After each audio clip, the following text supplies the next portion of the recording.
If you want to have a good workout, a good training session in the gym, it's also really important to assess your warm-up and make sure that you look at it from an intelligent perspective and approach your warm-up as you would approach your training with as much intent.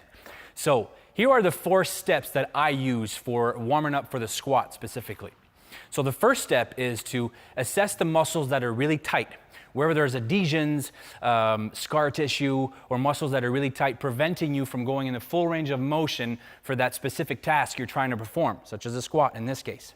So, for example, if your hip flexors or psoas are really tight, then your lower back is going to be tight as well. Usually what happens is your abs are weaker and your glutes as well, having a harder time to activate and recruit those muscles. So the first step would be to do some mobility work for your hip flexors and psoas. So lacrosse ball roll-in or foam rolling or whatever it is that you have in your toolbox to release those tight muscles. The second step that I use for warming up is to activate and warm up the muscles that are usually weak in said movement.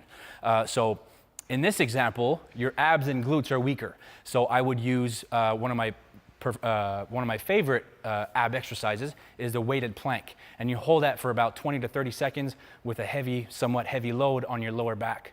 Then the third step would be to actually activate and warm up the muscles that you will use, the main movers for your movement. So your quads, your hamstrings, your glutes, your lower back. So we do some leg extensions, leg curls, leg presses, stuff like that. Even pull downs, warm up your back, your upper back, your lats. And then the fourth step, the final step, is to recruit, activate, stimulate your nervous system, your CNS, and get you ready to perform the heavy squats that you're trying to perform in the gym.